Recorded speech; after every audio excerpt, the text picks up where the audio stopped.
A number of quad attempts in this short program. And here is the order they'll skate. Todd Eldridge, the elder skatesman as we call him, 30-year-old, still skating very strong, but knows he's going to need that quadruple jump heading to Salt Lake City. He could perhaps sneak in and win a medal without the quad, but it's really important if the judges are to take him seriously, and he knows that. To establish himself as a contender, he needs to show the judges that he's serious about his quad. He has only landed it once in competition, and that was well over a year ago. He landed it in the free program.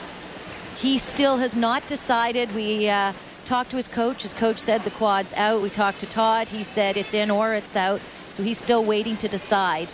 Well, he did win a bronze medal in Vancouver at the World Championships without a quad. And here is Takeshi Honda, who skates, of course, up in Barrie, which is north of Toronto. We are northwest of Toronto in Kitchener this week. Takeshi skating with Doug Lee at the Mariposa School of Skating and has learned a lot there, and really is, I think he might just be one of the most improved skaters in the world over the last couple of years. Well, artistically and technically, Takeshi has it all. But what he's struggling to find is consistency. He's just not able, or has not been able, to do back-to-back great skates in one competition. He has a beautiful quad. He actually has a quad toe and a quad sow in his arsenal, but in competition has landed it cleanly on one foot only once this Grand Prix season. There was Doug Lee. And when you talk about quad able, you think of Tim Gable. He has landed probably more quads over the last couple of years than any man in the world, because he has 3 in his free skate.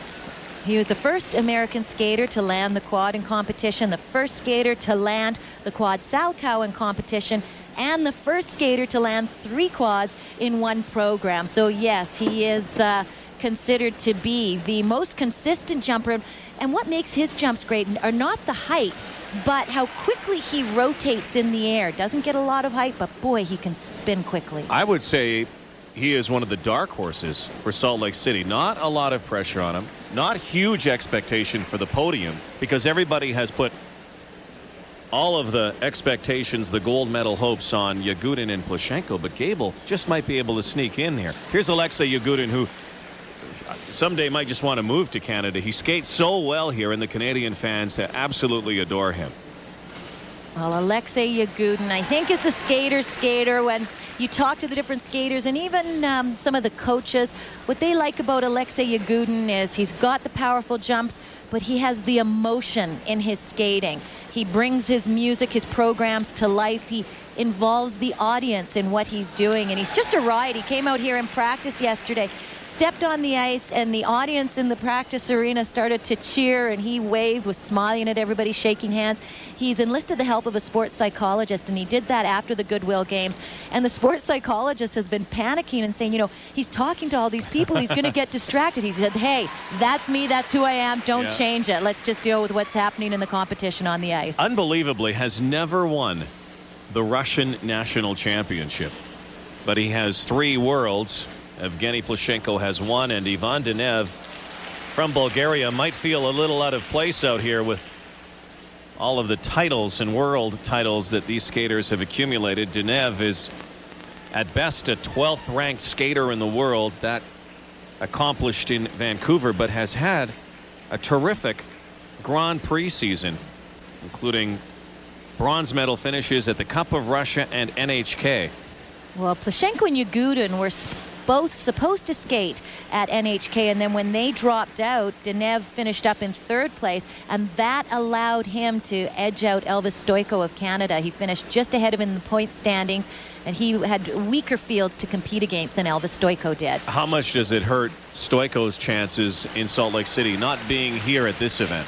Well, it does. I mean, I know Elvis would like to be out here, would like to have the experience. It's also important for the judges to see him in this group. But the judges know that Denev qualified from a weaker field. And also, I think Elvis can use it to his advantage. It's time at home training, just continuing to build, which is what he wants to do for, first of all, the Nationals in January, then the Olympics. And the color that Evgeny Plushenko has on his mind this year is the same color as the suit he's wearing. Wow, that's some costume. Yikes. I think Dave Randorf has one of those costumes. But Evgeny Plushenko is one of the most talented skaters we have seen in many, many years. No one can land a quadruple, triple, double jump. Emmanuel Sandou landed triple, triple, triple at the Sears Open, the Pro-Am event, but that jump, in fact, would be illegal in competition because you cannot do 3 of the same jumps. Can only repeat the same jump twice. Plushenko has been a machine up until the last few competitions, and that's where it's going to be so interesting to see how his foot is, how all of his injuries are.